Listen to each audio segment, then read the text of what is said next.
네, 안녕하십니까. 저는 아쿠아 바이오사이언스에서 필드 어플리케이션 사이언티스트로 일하고 있는 이길재라고 합니다.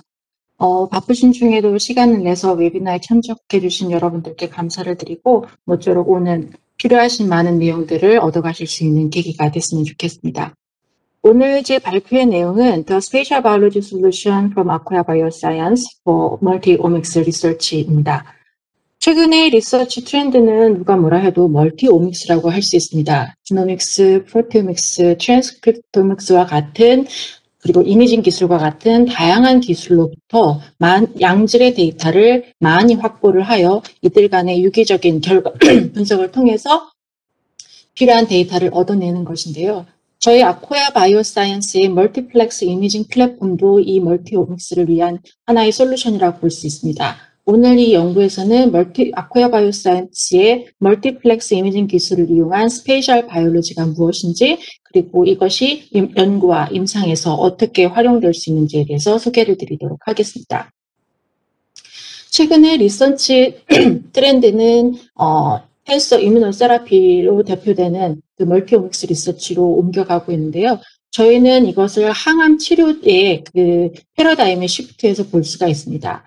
예전에는 항암 치료라고 하면은 케모세라피, 라디오세라피 혹은 표적 유전자를 타겟으로 한 타겟 세라피라고 할 수 있는데요.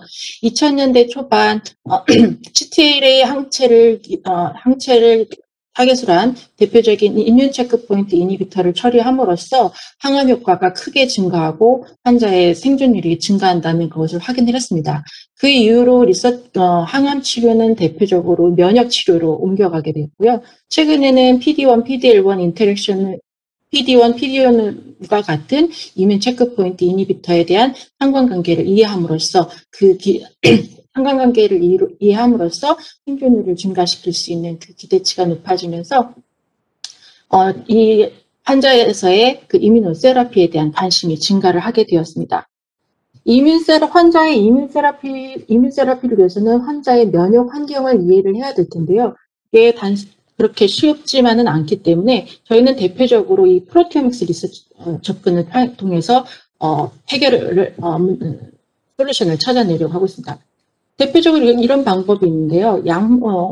약물을 치료한 다음에 반응군과 비반응군을 나눠서 이들 간의 중량 환경에서는 어떻게 차이가 나는지 프로테오믹적으로, 에피제네틱적으로 혹은 이미징을 활용을 하여서 이들에 대한 해석을 하고자 하였습니다.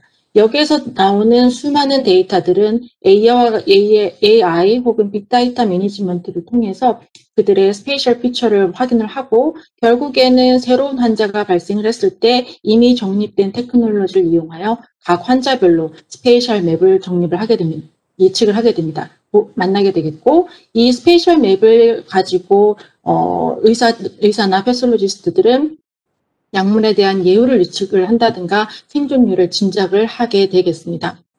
이렇게 생각하면 간단할 수 있겠지만 최근의 리서치 트렌드를 보면 면역 환경을 이해하기 위해서 면역세포의 종류, 밀도, 로컬라이제이션 혹은 어떤 종류의 타입에 따라서 다른지 환자군에 따른지 여러 가지 접근 방법을 보이고 있습니다. 결국에는 면역 환경에 대한 스페이셜 로컬라이제이션, 그들의 공간적인 이해를 하는 것이 최근의 목표라고 할 수 있겠는데요. 지금 제가 재밌는 그 리뷰 페이퍼를 보여드리면 이런 종양 면역 환경을 이해하기 위해서 여러 가지 기술적 접근이 있겠습니다. 지노믹스, 프로테오믹스를 비롯한 대표적인 게 이뮤노히스토케미스트리와 같은 이미징 접근 방법, 아니면 튜머 뮤테이션 버든 혹은 RNA 레벨을 체크하는 진 익스프레션 레벨, 혹은 이미징을 이용한 멀티플렉스 이뮤노플루어센스 혹은 멀티플렉스 이뮤노히스토케미스트리라고 볼 수 있겠습니다. 이런 지금까지 발표된 여러 논문 중에서, 임상 논문 중에서 10개 종류의 암, 그다음에 8,000여 명의 환자를 가지고 한 임상 데이터를 분석해 본 결과 결론적으로는 여러 가지 테크놀로지 중에서 가장 높은 정확도를 보이는 것은 멀티플렉스 이뮤노히스토케미스트리 혹은 멀티플렉스 이뮤노플루어센스와 같은 기술이었습니다. 혹은 이 멀티플렉스 플루어센스를 기존의 방법들과 같이 융합을 하였을 때 훨씬 더 계산된 적중률을 보인다는 것을 통해서 많은 리서처들은 현재 멀티플렉스 이뮤노히스토케미스트리, 멀티플렉스 이뮤노플루로센스에 대한 관심과 그리고 기업들은 이 기술을 개발하는 쪽으로 전환이 되고 있습니다. 그럼 여기서 말하는 멀티플렉스 이뮤노플루로센스는 어떤 것이냐면요. 이미징 기술입니다. 기존의 이미징 기술은 저희가 이뮤노히스토케미스트리와 이뮤노플루로센스로 볼 수 있습니다. 이것의 강점은 이미지를 통해서 스페이셜 컨텍스트를 확인할 수 있다는 것인데요. 단점은 여기서 확인할 수 있는 마커스가 한정이 되어 있다는 것입니다. 반면에 NGS나 진 익스프레션 같은 경우는 수많은 마커들을 한꺼번에 확인을 할 수는 있습니다. 다만 이 경우에는 조직에 대한 이미징 인포메이션이 없기 때문에 이들에 대한 스페셜 컨텍스트를 확인할 수 없겠습니다. 그래서 NGS와 하이플렉스와 그다음에 이미징을 경합을 해서 여러 가지 멀티 마커를 이미징화하여 분석할 수 있는 기술이 멀티플렉스 이뮤노히스토케미스트리가 되겠고요. 저희는 이것을 스페이셜 솔루션이라고 부릅니다. 아쿠야 바이오사이언스의 멀티스펙트럴 이미징 기술은 바로 이미지를 통해서 수많은 마커를 동시에 볼 수 있는 솔루션을 제공하는 것이라고 할 수 있겠고요. 아쿠야 바이오사이언스는 이 분야에서의 기술을 주도하고 있는 대표적인 기업이라고 할 수 있습니다. 아쿠야 바이오사이언스의 멀티스펙트럴 이미징 기술은 코덱스와 피놉틱스 두 가지로 크게 나눠져 있습니다. 코덱스 솔루션은 리어전트, 인스트루먼트, 소프트웨어에 이르는 토탈 솔루션을 제공을 하고 있고요. 코덱스의 가장 큰 특징이라고 하면 하나의 슬라이드에 40개 이상의 마커를 한 번에 이미징을 할 수 있다는 것입니다. 그리고 이 이미지는 싱글셀 레벨로 확인이 가능하시고 가장 큰 장점은 쉽고 간단하게 적용할 수 있는 가벼운 플랫폼이고 여기서 제공하는 솔루션들이 비주얼라이제이션이라든가 데이터 어널리시스 시스템이 굉장히 쉽다는 점입니다. 피놉틱스도 마찬가지로 멀티플렉스 이뮤노플루로센스 기술인 것은 동일합니다. 마찬가지로 리어전트서부터 장비, 그 다음에 소프트웨어에 이르는 토탈 솔루션을 제공하고 있는데요. 피놉틱스의 경우에는 최대 8개 마커, 그래서 저희가 미디움 레벨의 플렉스라고 볼 수 있습니다. 그런데 피놉틱스의 가장 큰 특징이라고 하면 홀 슬라이드를 멀티플렉스로 이미징을 한다는 것이고요. 그리고 이때 스루풋이 훨씬 더 많다는 것입니다. 제가 오늘 소개한 오늘 웨비나에서는 코덱스의 기술과 피놉틱스의 기술을 소개를 드리고 어떤 때에 코덱스와 피놉틱스를 이용할 수 있는지에 대한 예시를 보여드리도록 하겠습니다. 먼저 코덱스 솔루션은 가장 최근 2019년부터 시장에 나온 최근 플랫폼이라고 볼 수 있는데요. 울트라 하이 멀티플렉스 이뮤노플루로센스 시스템으로 하나의 슬라이드에 최대 56개 마크까지를 한꺼번에 붙일 수 있는 최초의 벤치탑 솔루션이라고 할 수 있겠습니다. 가장 궁금해하실 것이 어떻게 코덱스는 하나의 슬라이드에 40개 항체를 검출을 할 수 있는지 그 기본적인 케미스트리를 설명을 드리도록 하겠습니다. 지금 보시는 안티바디들에다가 바코드를 붙인다는 것이 코덱스의 가장 큰 특징인데요. 첫 번째 종류의 안티바디, 두 번째 종류의 안티바디. 각각의 종류의 안티바디에 붙는 바코드는 서로 다릅니다. 그래서 저희가 안티바디들의 스페시피티는 이 바코드로 결정이 되기 때문에 40여 종의 안티바디를 한꺼번에 슬라이드에 붙였을 경우에 안티바디들은 특이적으로 항원에 안티젠에 붙게 되겠고 이 바코드를 통해서 안티바디를 트랙을 하게 되겠습니다. 이렇게 붙여진 안티바디를 검출을 하기 위해서는 저희가 리포터라고 하는 또 다른 뉴클리오타이드를 붙이게 되는데요. 각각의 뉴클리오타이드는 이렇게 검출을 할 수 있는 다이를 붙이게 됩니다. 그래서 리포터가 갖고 있는 뉴클리오타이드와 바코드가 갖고 있는 뉴클리오타이드가 서로 베이스 페어링을 통해서 특이적으로 항체를 검출을 하게 됩니다. 그러면 지금 앞에서 보셨던 것처럼 저희는 40개의 마커를 쓰는데 다이는 한 번에 3개씩을 쓰게 됩니다. 그러면 어떻게 40개의 마커를 디텍션을 할 수 있는지 그 워크플로우를 설명을 드리도록 하겠습니다. 앞서 말씀드린 것처럼 슬라이드에다가 조직을 준비를 하고 이 조직에는 바코드를 붙이고 있는 항체들을 한꺼번에 적용을 하게 됩니다. 그런 다음에 저희는 특이적인 픽세이션 스텝을 거쳐서 안티바디들을 티슈에 고정을 시키게 됩니다. 그러면 안티바디들은 저희가 계속되는 이미징 사이클 동안에도 잘 유지가 될 수 있겠습니다. 이 스텝들은 한 번에 코덱스 밖에서 하시고요. 이 바코드를 달고 있는 항체가 염색된 티슈는 이제 코덱스로 들어가게 됩니다. 코덱스는 앞으로 이루어질 이미징과 이 리포터를 바꾸는 모든 스텝을 자동화하게 되는데요. 보시는 것처럼 한 번에 세 종류의 안티바디를 디텍션할 수 있는 리포터를 붙입니다. 그러면 마이크로스코프는 자동으로 이것을 이미징을 해서 4개 칼라, 다피를 포함한 4개 칼라에 대한 이미지를 생산을 하게 됩니다. 그 다음에는 이 리포터는 가볍게 떨어질 수가 있겠고요. 그런 다음에는 두 번째 사이클에서는 다른 리포터, 세 번째 사이클에서는 다른 리포터, 이렇게 해서 최종적으로 40여 개의 마커를 한꺼번에 붙이게 됐고, 이와 같은 리포터의 리뷰, 그다음에 이미징, 그다음에 리무브 과정은 코덱스가 스스로 자동으로 하게 되겠습니다. 지금 보시는 이것은 앞에서 말씀드린 사이클별로 3개의 컬러가 이미징되어 있는 슬라이드를 가지고 재구성한 것인데요.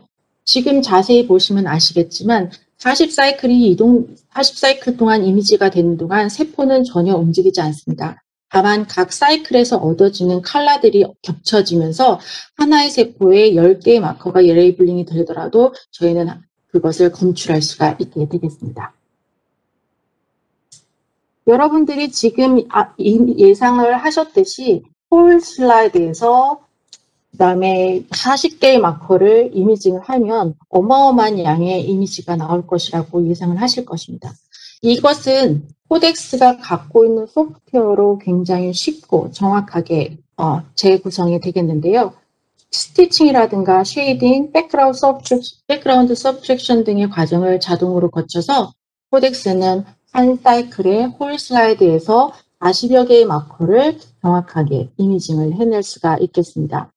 오른쪽에 보시는 이미지는 브레스트 캔서를 36개의 항체를 붙여서 이미징을 한 결과인데요. 이것이 각각의 슬라이드가 아니라 하나의 슬라이드에서 마커별로 컬러만 다르게 해서 재구성한 이미지가 되겠습니다. 그럼 여기서 생기는 또 한 가지의 질문은 지금 제가 보여드린 이미지는 휴먼 톤실을 41개의 항체로다가 염색을 한 건데요. 보시는 것처럼 지금 보여지고 있는 것은 6개 컬러뿐입니다. 사람의 눈이 한꺼번에 41개의 컬러를 동시에 볼 수가 없기 때문에 코덱스는 한 번에 7개 컬러까지 볼 수 있도록 선택권을 주게 됩니다. 그래서 보시는 것과 같이 마커별로 전부 나열되어 있고 한 번에 7개까지, 최대 7개까지 컬러를 조정을 하셔서 확인을 하실 수가 있겠습니다. 저희가 홀 슬라이드 이미지를 볼 수 있음과 동시에 얘를 줌인 했을 때는 싱글셀 레벨에서의 싱글셀을 하나씩 확인할 수 있을 만큼의 고해상도 카메라를 사용을 하고 있습니다. 지금 보신 것처럼 하나의 슬라이드에 40개 마커를 전체적으로 붙여서 이미징을 하고 깨끗한 이미지로 볼 수 있는 것은 굉장히 중요한 요소가 되겠지만 저희가 정작 필요한 것은 이 이미지로부터 얻을 수 있는 인포메이션이 되겠습니다. 코덱스는 이 프로세싱 과정을 통해서 전체 슬라이드에 있는 세포를 다 세그멘테이션을 통해서 보시는 바와 같이 이미지 안에 있는 전체 세포마다 각 마커의 인텐시티 인포메이션 뿐만 아니라 로컬라이제이션 인포메이션을 동시에 가지게 됩니다. 그 결과 팩스에서 보시는 것처럼 각 싱글셀들의 마커별로의 디스트리뷰션을 볼 수 있는 게이팅 플롯을 만들어낼 수 있고 당연히 줌인해서 우리가 실제 필요로 하는 보고 싶어하는 파퓰레이션들을 골라낼 수 있습니다. 그런데 코덱스가 픽스와 가장 큰 차이점들은 이 하나하나의 게이팅 플롯에 있는 셀들이 이미지에서 확인이 된다는 것입니다. 따라서 인텐시티 인포메이션 뿐만 아니라 로컬라이제이션 인포메이션, 모폴로지 인포메이션을 동시에 볼 수 있다는 것입니다. 저희가 멀티 마커를 사용하는 이유는 이 전체 슬라이드 안에 들어있는 다양한 종류의 셀 피노타입, 그다음에 셀 클러스터링을 보기 위한 것인데요. 한 번에 40개의 마커를 가지고 확인할 수 있는 셀 마커는 무궁무진합니다. 따라서 이거를 사람이 손으로 할 수는 없는데 코덱스의 경우는 자동적으로 코덱스 안에 내재되어 있는 알고리즘을 통해서 스페시픽한 셀 타입들을 자동으로 소팅을 해줍니다. 그리고 이 소팅된 셀들은 당연히 이미지에서 확인하기 때문에 이 소팅된 결과에 대해서 확인이 가능하시게 되겠습니다. 그래서 지금 보시는 것과 같이 싱글 셀에서의 localization information, intensity information을 가지고 저희는 transcriptomics에서 많이 보셨던 것과 같은 셀 파퓰레이션의 특이적인 파퓰레이션을 볼 수 있는 티스니 맵을 그릴 수가 있습니다. 그런데 여기서 강조하는 티스니 맵은 localization information을 갖고 있기 때문에 이 그룹들은 같이 가까이 있다는 것을 확인하실 수 있습니다. 저희가 코덱스가 스페이셜 솔루션이라고 했던 거는 이미지 안에서의 공간적인 분석이 가능하다는 것이고요. 보시는 것과 같이 코덱스로 찾아낸 셀 파퓰레이션들의 디스턴스 맵을 보실 수가 있습니다. 예를 들어서 FDC 셀은 B셀과 가까이 있다고 나오고요. 실질적으로 여기에 대한 디스턴스 데이터들은 엑셀 시트로 나오게 됩니다. 가까이 있다는 것을 스페이셜 맵에서 보실 수가 있는데요. 이것은 이미지에서도 확인이 됩니다. 보시는 것처럼 빨간색의 FDC 셀은 연두색의 B셀과 서로 인접해하고 있음으로써 이 데이터에 대한 데이터 테이블에 대한 이미지 확인이 동시에 가능하다는 것이 코덱스 스페이셜 솔루션의 특징이 되겠고요.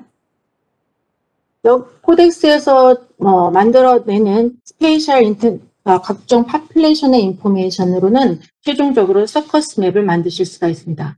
서커스 맵은 이미지 안에 들어있는 각종 파퓰레이션을 보여주고요. 이 파퓰레이션을 정의하는 각 마커들을 발현을 하는 세포의 수를 확인하실 수가 있고 두 파퓰레이션 간의 거리가 가깝고 이 거리에 가까운 곳에 속해 있는 셀의 수까지 확인하는 등 종합적으로 이미지 전체로부터 디스턴스 인포메이션과 인텐시티 인포메이션들을 한꺼번에 배출을 해줄 수 있는 솔루션이 되겠습니다.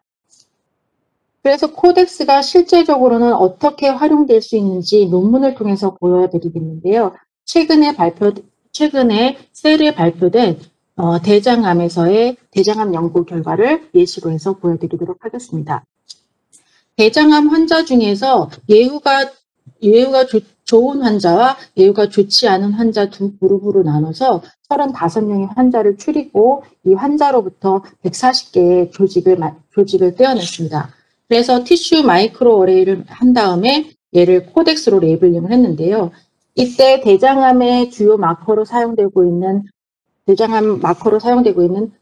56개의 항체에다가 바코드를 붙여서 저희 코덱스로 이미징을 했습니다. 이거는 그 TMA를 7개 마커로 염색한 대표적인 이미지를 보시면 되겠고요. 그래서 저희가 마커를 많이 사용하다 보니까 저희 확인할 수 있는 게 그렇다면 이 중에서 마커의 디스트리뷰션은 물론이거니와 각 세포의 피노타입을 확인할 수가 있습니다. 그런데 재미있는 것은 저희가 많이 하고 있는 이 각각 셀의 셀 피노타입이 고위험군과 저위험군에서 큰 차이를 보이지는 않았습니다. 그래서 코덱스가 할 수 있는 또 다른 방법인 클러스터링 방법을 이용을 해서 셀 네이버후드라고 네임을 하고 있고요. 각종 그 비슷한 류의 셀들이 모여있는 셀 네이버후드를 확인을 해봤습니다. 그리고 이 네이버후드 안에 있는 각각의 셀 타입을 확인하실 수가 있겠습니다. 그리고 결과 저위험군과 고위험군에서는 이 셀 클러스터링이 차이가 나겠는데요. 고위험군에서는 그래뉼러사이트 엔리치드라고 하는 셀 네이버후드가 튜머 셀과 가까이 존재를 하고 이 안에는 PD1 플러스 CD4 포지티브 T셀들이 강하게 많이 발현된다는 것을 확인할 수 있었습니다. 이와 같이 코덱스는 각 셀에 대한 인텐시티뿐만 아니라 파퓰레이션, 그 다음에 셀 네이버후드와 같은 종합적인 홀티슈에서 종합적인 인포메이션을 얻어낼 수가 있겠습니다. 저희 코덱스는 FFPE 샘플, 그 다음에 프레시 프로즌 샘플 모두 확인이 되었고요. 브리스트 캔서에서 36개 마커를 확인한 것도 있고, 오토프로세스가 강한 스킨 티슈에서도 이미 확인이 된 바가 있습니다. 그리고 최근에 코비드-19 때문에 많이들 보고 계시는 렁 티슈에서도 26개 마커로 보고 있고요. 최근에는 저희가 코로나 환자로부터 채취한 샘플로부터 41개의 안티바디의 파퓰레이션을 확인한 데이터도 논문으로 확인하실 수가 있겠습니다. 그리고 서스펜션 셀도 확인이 가능하시겠고요. 지금 보시는 PBMC 샘플 같은 경우는 스탠퍼드 유니버시티에서 나온 케이스인데 최근에는 코로나 환자들의 혈액으로부터 면역세포들의 파퓰레이션을 확인하는 데이터들이 많이 보이고 있는데요. 지금 보시는 이 마커들이 임상에서 실제 사용되고 있는 마커들이기도 합니다. 제가 오늘 특별히 강조해서 보여드리는 것은 저희가 독립한 뉴로사이언스를 위한 패널인데요. 이 안에 있는 28개의 안티바디들은 휴먼 티슈, 마우스 티슈, 그 다음에 휴먼, IP 스템셀에 모두 적용할 수 있는 유니버설 클론이라고 보실 수가 있습니다. 그러면 저희가 지노믹 데이터 프로파일링이라든가 진 익스프레션 프로파일링 등을 통해서 수만 가지의 마커들을 확인을 하겠고 그중에서 유의미한 마커들 100개 내지는 50여 개를 확인할 수가 있습니다. 그 다음에 저희가 이거를 좁혀 나가서 코덱스로 그 마커들을 이미지로 확인을 하실 수가 있고 코덱스 결과에서 보셨던 것처럼 최종적으로는 이 마커 모두가 아니라 굉장히 유의미한 몇 개의 마커를 추려지게 되겠습니다. 저희가 모든 한 샘플에 대해서 이것을 반복하지 않고 이제는 그 다음 스텝으로 우리가 필요한 것은 빠르게 홀슬라이드 스캔을 해서 이 6개의 마커를 스캔을 해서 이 마커들에 대한 정확한 분석, 그래서 유의미한 임상적인 데이터를 찾아내는 것이 저희가 다음으로 필요한 내용이 될 텐데요. 제가 이제 소개해드릴 피노틱스가 이 역할을 하게 되겠습니다.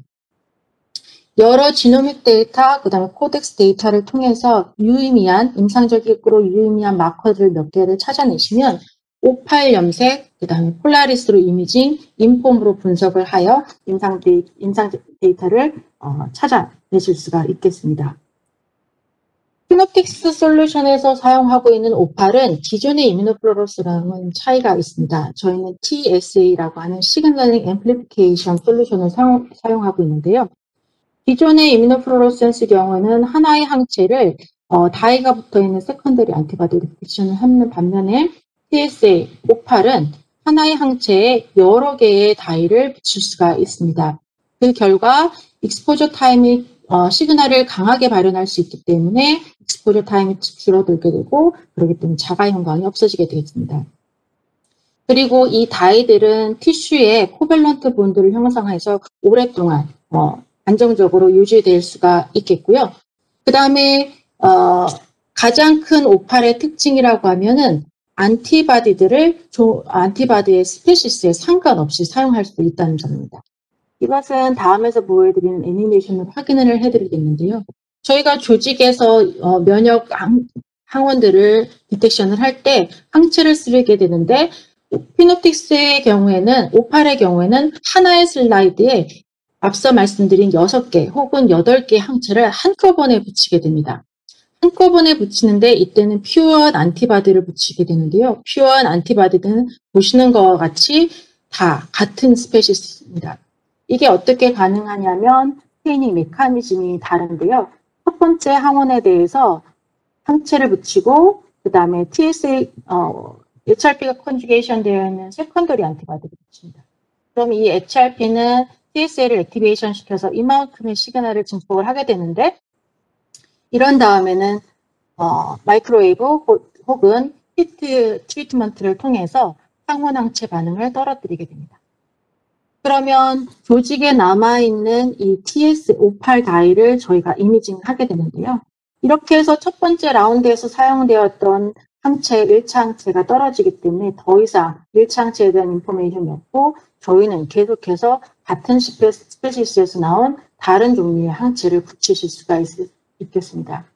이렇게 연속적인 염색 방법을 통해서 저희는 하나의 슬라이드에다가 8개 항체까지 붙일 수가 있겠는데요. 보시는 바와 같이 하나, 둘, 셋, 4개, 5개, 6개, 7개, 8개 마커를 동시에 보실 수가 있겠습니다. 그런데 여기서 중요한 것은요. 지금 보시는 것 같이 58이 하나의 슬라이드에 8개 마커를 한꺼번에 볼 수 있는데 이것을 볼 수 있는 장비가, 이미징을 할 수 있는 장비는 어느 장비나 가능하지는 않습니다. 이렇게 7개 내지 9개의 컬러를 이미징을 할 수 있는 것은 저희 아쿠야의 벡트라 폴라리스가 유일한데요. 벡트라 폴라리스는 이 58의 홀 슬라이드 이미징을 최적화하기 위해서 만들어진 장비이고, 한 번에 7개 컬러를 가진 경우에 20x로 1시간에 6개 정도의 스피드를 가지고 있고, 한 번에 80개 슬라이드를 넣어주면 자동으로 이미징을 하게 됩니다. 폴라리스의 레졸루션은 40x로다가 RNA-C를 확인을 할 수 있을 만큼 굉장히 하이 레졸루션이고요. 폴라리스는 궁극적으로 클리닉에 사용할 수 있을 만큼의 굉장히 안정된 워크플로우를 가지고 있습니다. 그렇다면 어떻게 폴라리스가 기존의 현미경들과 차이가 나는지를 말씀을 드리겠습니다. 저희가 하나의 슬라이드에 7개 혹은 9개의 컬러를 가지고 있다고 생각을 하면 그 각각의 다이들이 가지는 스펙트럼은 이러합니다.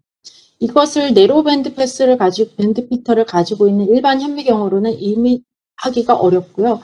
폴라리스는 고유의 스펙트럴 언믹싱 기술을 통해서 이 고유한 스펙트럼의 패턴을 인지를 하게 됩니다. 형광 다이의 스펙트럼의 패턴을 인지한다는 유니크한 테크놀로지 덕분에 폴라리스는 조직이 갖고 있는 자가 형광을 인지를 해서 조직으로부터 자가 형광을 뺀 이미지를 만들어낼 수가 있습니다. 지금 보시는 이미지는 7개 컬러, 6개의 항체를 붙이고 다피 포함 7개의 컬러를 가지고 있는 이미지인데요. 자가 형광을 포함하고 있습니다. 저희가 이때 자가 형광을 제거를 하면 훨씬 더 선명한 이미지를 얻을 수가 있고요. 각각의 고유한 스펙트럼을 인지를 하기 때문에 각 마커로부터의 스페시픽한 시그널을 디텍션을 해서 보실 수가 있습니다. 그리고 중요한 것은 이 스펙트럴 언믹싱 이미징은 홀 슬라이드에 가능하고요. 저희가 이미지를 보는데 더 이미지를 IHC로 컨버트를 할 수 있기 때문에 기존의 결과와 비교 분석도 가능하겠습니다. 제가 계속해서 폴라리스가 멀티 스펙트럴 이미징 기술을 통해서 자가 형광을 제거하는 것이 특징이라고 말씀을 드렸는데요.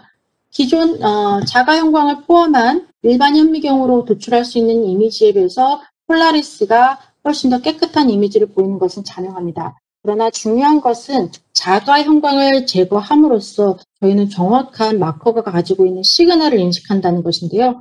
보시는 것처럼 자가 형광을 포함했을 때보다 자가 형광을 제거를 했을 경우에 시그널 투 노이즈 레이쇼가 훨씬 더 증가하면서 저희는 숨어있는 시그널도 알아낼 수가 있습니다. 예시를 보시면 PDL1을 그린 다이로다 염색을 한 이미지인데요. 얘를 줌해서 보면 저희는 이 셀은 PDL1을 발현할 거라고 예상을 하고 있습니다. 그런데 저희가 오토프로세스를 제거를 하고서 보면 결과는 달라집니다.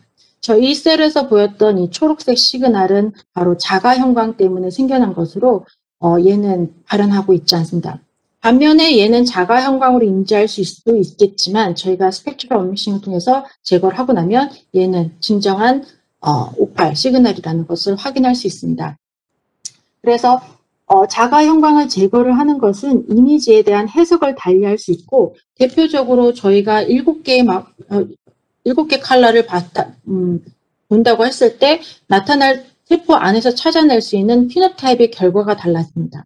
자가 형광을 포함한 채로 분석한 세포의 피노타입 파퓰레이션과 자가 형광을 없애고 찾아낸 셀 파퓰레이션을 보게 되면 차이가 납니다. 이 경우에 저희는 자가 형광을 제거한 데이터에 더 신뢰를 가지는 것은 자명한 일이라고 생각이 듭니다. 지금 앞서 잠시 보여드렸던 것처럼 자가 형광을 제거를 해서 저희가 조직 안에서 특별한 종류의 셀 피노타입을 나타내기 위해서는 소프트웨어가 필요한데요.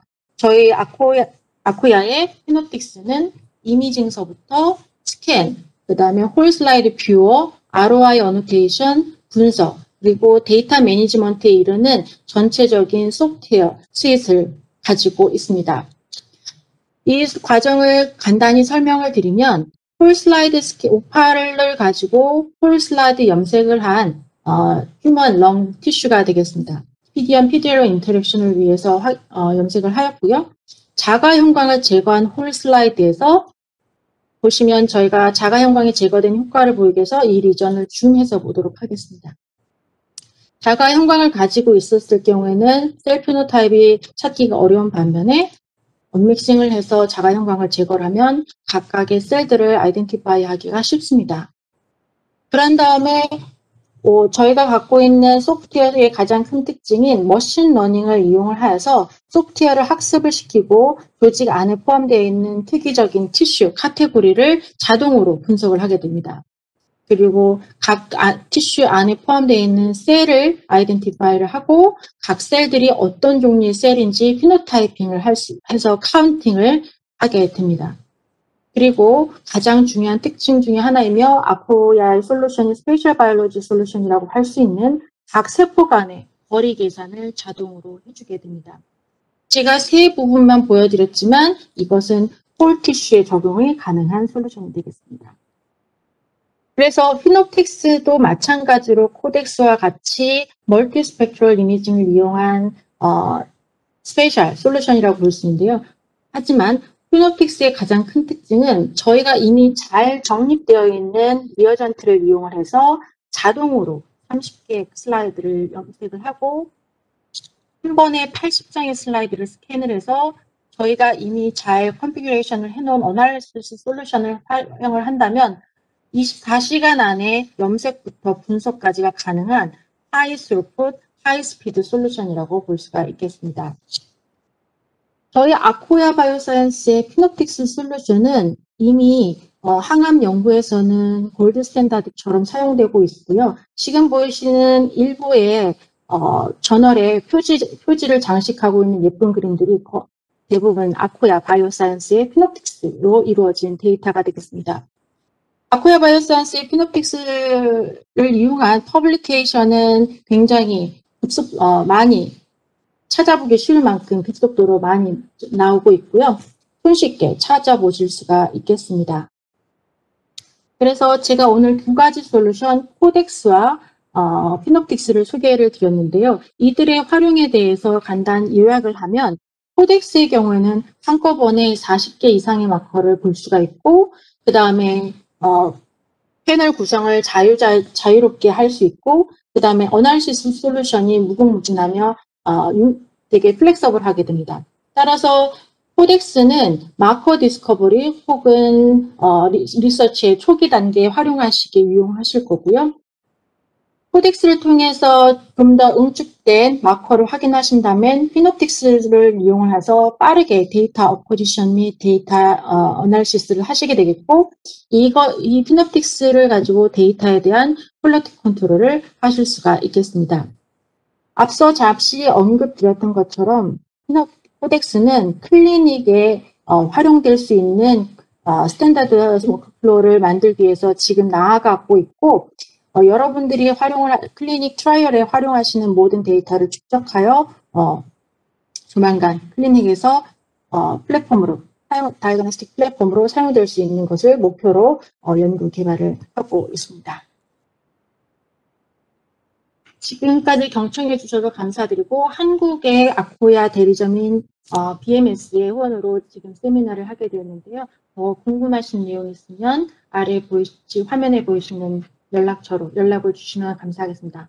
더 많은 인포메이션은 akoyabioscience.com을 통해서 닷컴을 방문하셔서 확인하실 수가 있겠습니다. 감사합니다.